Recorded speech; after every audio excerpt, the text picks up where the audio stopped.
आगामी लोकसभा निवडणुकीच्या अनुषंगाने उद्धव ठाकरे हे वाशिम जिल्हा दौऱ्यावर असून या ठिकाणी कारंजा येथे एक सभा पार झाली आहे। त्या अनुषंगाने आपण बघू शकतो तिथे इच्छुक उमेदवार म्हणून सुनील महाराज नावाची चर्चा होती, मात्र त्यांची कुठेतरी नाराजी असल्याचे संतोष बांगर यांनी सांगितले। त्याबद्दल आपण विचारून घेऊ।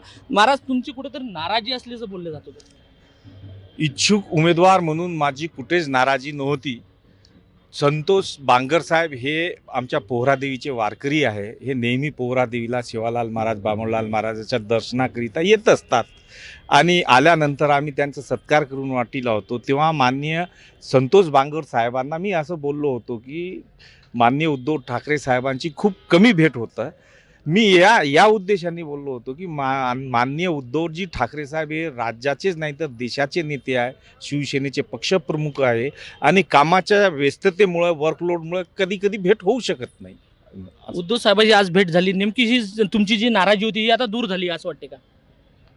पहिला विषय असा आहे की नाराजीच नव्हती आणि आज माननीय उद्धव ठाकरे साहेबांशी आमची सविस्तर 10 मिनिटं चर्चा झाली आणि सामाजिक राजकीय ज्या विषयावर सविस्तर चर्चा झाली आणि पुढची लोकसभा तथा विधानसभा विधान परिषदेविषयी सुद्धा चर्चा झाली।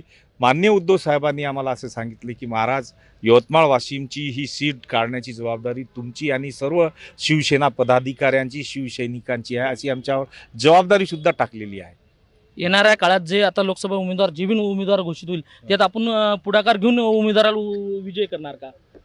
माननीय उद्धव ठाकरे साहेब ज्यांनाही उमेदवार देतील तर पुढाकार घेऊन आम्ही त्यांना निश्चितपणे विदर्भातूनच नव्हे तर राज्यातून 1 लाख मतापेक्षा जास्त त्यांना निवडून आणणार। यापूर्वी मी तुम्हाला एक आश्वासन दिलं होतं तिथं, म्हणजे 12 तुमची पुढची उमेदवारी पक्की म्हणून। आता राजकारणामध्ये आश्वासन मिळते, शब्दही देतात। माननीय उद्धव ठाकरे साहेब हे शब्दाला जागणारे नेते आहे आणि राजकारणामध्ये खूपदा समीकरणामध्ये जर बसत नसेल, ॲडजस्ट होत नसेल तर आपल्याला सुद्धा पर्याय ठेवून काम करावं लागते। जर इथे जर ॲडजस्ट झालं नाही तर समोर आहे। आणि माननीय उद्धव साहेबांनी पोहरादेवीला मंदिरात सुद्धा असं बोललेलं आहे की महाराज, तुमचं भविष्य घडवण्याची जबाबदारी माझी आणि ते एक दिवस माझं भविष्य घडवणारच आहे। हे होते पोहरादेवीचे महंत सुनील महाराज यांनी हे सांगितले की उद्धव ठाकरे साहेबांसोबत माझी चर्चा आली आणि पुढीलचं भविष्य घडवायची जबाबदारी त्यांनी घेतली, त्यामुळे कुठेही माझी नाराजी नसल्याचं त्यांनी स्पष्ट केलं आहे। कॅमेरामन साजन दाबेसह विठ्ठल देशमुख, TV9 मराठी, वाशिम।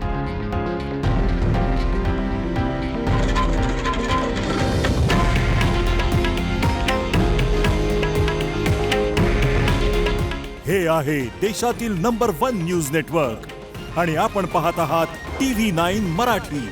काळजी तुमची, हित महाराष्ट्राचं।